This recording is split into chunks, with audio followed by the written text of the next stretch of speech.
وہ تو اللہ کو نہیں پہنچتا، یعنی بچہ وہ کچھ نہیں بن پاتا جو اللہ تعالیٰ اسے بنانا چاہ رہا ہے، مگر جو اللہ کے لیے ہے، یعنی جو بچے کو بننا چاہیے تھا، وہ ان کے شریکوں کو پہنچ جاتا ہے، یعنی بچہ وہ کچھ بن جاتا ہے جو معاشرہ اسے بنانا چاہتا ہے۔ کیسے برے فیصلے کرتے ہیں ہم لوگ اپنی اولادوں کے بارے میں۔ قتل کا لفظی مطلب مار ڈالنا بھی ہے، اور اسی طرح کسی چیز کو علامتی طور پر کاٹنا بھی ہے، جیسے وقت کاٹنا یا پھر رابطہ کٹ کر دینا وغیرہ۔ اور بہترین قتل یہ ہے کہ شیطانی بہکاووں سے رابطہ منقطع کرتے ہوئے اسے قتل کیا جائے۔ اسی طرح دین کا لفظی مطلب ہوتا ہے قرضے کا معاملہ کرنا، اور حق تو یہ ہے کہ اپنی پیدائش سے لے کر موت تک دنیا کے ہر انسان پر اللہ تعالیٰ کا قرضہ اس طرح سے چڑھ رہا ہے کہ ہم اللہ تعالیٰ کی بنائی ہوئی نعمتوں کو استعمال کر رہے ہیں، اور اس قرضے کو اتارنے کا بہترین طریقہ یہ ہے کہ ان نعمتوں کو بھرپور طریقے سے استعمال کرتے ہوئے ہر وقت احسن صحیح کی جائے۔ لیکن دکھ اور افسوس یہ ہے کہ ہم اپنی اولادوں کا قتل کرتے ہیں، یعنی ان کا رابطہ ان کے رب سے منقطع کر دیتے ہیں، اور اپنے اس عمل کو ہم بہت خوشنما سمجھتے ہیں، صرف یہ سوچ کر کہ بچہ ہماری مرضی کے حساب سے ڈھلتا چلا جا رہا ہے، اور یوں اس کے دین کو اس پر مشتبہ کر دیتے ہیں، اور بچہ کنفیوز مائنڈ کا ایک عجیب و غریب شخصیت بن کر رہ جاتا ہے، جسے اپنی آئندہ آنے والی زندگی کا لائحہ عمل تک نہیں پتہ ہوتا۔ اس مقام پر ایک اہم ترین نقطہ واضح کر دوں کہ دنیا کے ہر ماں باپ اپنے بچوں کے ساتھ پرخلوص تو ضرور ہوتے ہیں، لیکن شیطان کے پھیر میں آ کر بہت غیر محسوس طریقے پر زمانے کی نام نہاد بندشوں میں جگڑ جاتے ہیں، جس کا اظہار ہم اکثر یہ کہہ کر کرتے ہیں کہ لوگ کیا کہیں گے، حالانکہ لوگ تو ہم خود بھی ہیں، اور اگر ہم چاہیں تو اپنے آپ کو بدل سکتے ہیں۔ اس آیت کے آخری حصے میں اللہ تعالیٰ نے ایک دم سے ڈرامائی موڑ لیتے ہوئے اولادوں کو مخاطب کرتے ہوئے فرمایا، اور اگر اللہ چاہتا تو یہ ایسا ہرگز نہ کرتے، تو آپ ان کو جو غلط باتیں بنا رہے ہیں ان کے حال پر چھوڑ دیں، یعنی اگر اللہ چاہے تو سب کو ایک ہدایت پر لے آئے، لیکن اللہ تعالیٰ ایسا صرف اس وجہ سے نہیں کرتے کیونکہ پھر اس دنیا کی آزمائش کیسے بنے گی۔ دنیا کے رشتے صرف آزمائش کا سبب ہیں، اس کے علاوہ اور کچھ بھی نہیں۔ آیت نمبر 138 کے مطابق وقت بدلا اور اب اولادیں جوان ہو چکی ہیں، لیکن ماں باپ کی اجارہ داری اپنی جگہ قائم ہے، اور وہ یہ نہیں جانتے کہ اب پیرنٹنگ کا وقت ختم ہو چکا ہے، لہٰذا ان کے یعنی کہ بچوں کے پروفیشن سے لے کر شادی بیاہ میں بیجا کی رکاوٹیں ڈالی جا رہی ہیں، اور یہ کہا جا رہا ہے کہ کسی اور کو یہ حاصل نہیں ہے کہ اولادوں کے فیصلے کریں، جس کے نتیجے میں اولادیں بھی سرکش ہوتی چلی جا رہی ہیں، اور کچھ بچوں پر سواری یا بار برداری حرام کر دی گئی ہے، یعنی کچھ بچے اتنے ناکارہ ہو چکے ہیں کہ اب وہ معاشرے کے کسی کام کے نہیں رہے، ماں سوائے اس کے کہ جرائم میں ملوث ہو جائیں۔ میں ذاتی طور پر ایسے کئی والدین کو جانتا ہوں جن کے بچے ایڈولسنس کی عمر میں آ کر بری طرح ہاتھ سے نکل گئے، لیکن ایسے ہر ماں باپ کو یہی کہتے ہوئے سنا کہ فلاں نے بگاڑ دیا، اور کسی ماں یا باپ نے اپنے اوپر الزام نہ لیا بلکہ یہ کہا کہ ہم نے اپنے بچوں کو بہترین ماحول دیا۔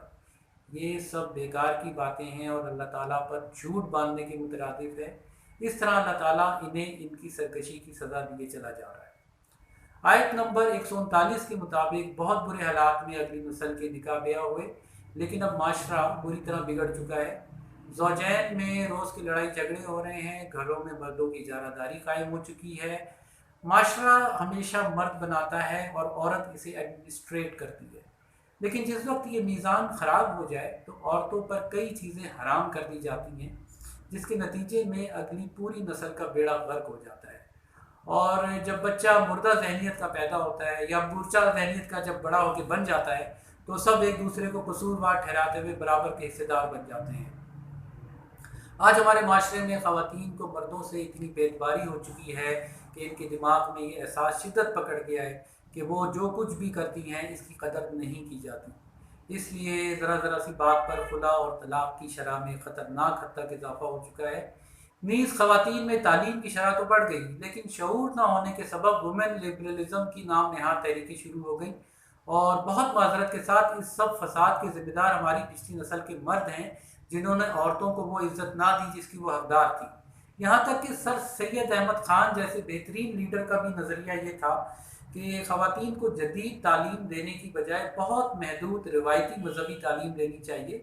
تاکہ وہ صرف مردوں کی خدمت پر معمور رہیں۔ جس کی وجہ سے آج پوری نسل ذہنی طور پر مردہ پیدا ہو رہی ہے، اور اگر اب بھی ہم اپنی سمت کو نہیں سمجھیں گے تو ہمارے ہی اعمال کی سزا ہمارے سامنے آتی رہے گی۔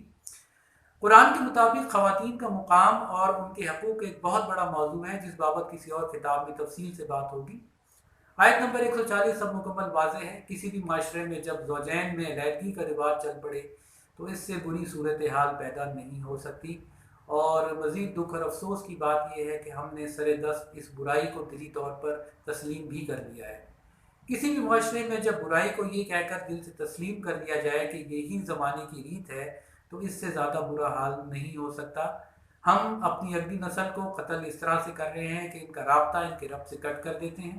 قدیم عرب میں تو حقیقتاً قتل کر دیتے تھے۔ وہ تو بہت بڑا گناہ اس طرح سے تھا کہ نہ صرف بچے کا رابطہ اس کے رب سے ختم کر دیا بلکہ اس کی زندگی بھی ختم کر دی۔ سورہ الانعام کی مزید آگے کی آیات نمبر 147 تک اللہ تعالیٰ اپنی قدرت کو ہمارے سامنے دکھا رہا ہے تاکہ ہمارے دماغ تر و تازہ ہوں اور ہم نئے سرے سے معاشرہ ترتیب دینے کے قابل ہوں۔ لہٰذا اگر آپ چاہیں تو از خود قرآن کھول کر آگے کی آیات کا مطالعہ کر سکتے ہیں۔ ایک خاندان اپنے اندر پورا معاشرہ ہوتا ہے تاکہ ایک نسل اپنے مرنے سے پہلے دنیا کو اگلی بہترین نسل دے کر مرے، اور ہمیں اس بات کی اہمیت کو سمجھتے ہوئے خاندان کی اہمیت کی قدر کرنی چاہیے۔ آج کی خطاب میں اللہ تعالیٰ نے ہمیں ہمارے ہی معاشرے کی وہ دردناک تصویر دکھائی ہے جس کا ہم بری طرح شکار ہو چکے ہیں، لیکن اللہ ہے وہ جو کسی بھی حال میں اپنے بندوں کا ساتھ نہیں چھوڑتا۔ لہذا اسی معاشرے میں رہتے ہوئے نہ صرف شدید بگڑی ہوئی نوجوان نسل کے لیے بھی اللہ تعالیٰ نے قرآن میں آیات رکھی ہیں تاکہ بگڑے نوجوان اور نئی نسل درست راہ پر آئے، اور جو اچھے ماحول میں بچے پلے بڑے ہیں وہ مزید آگے بڑھیں،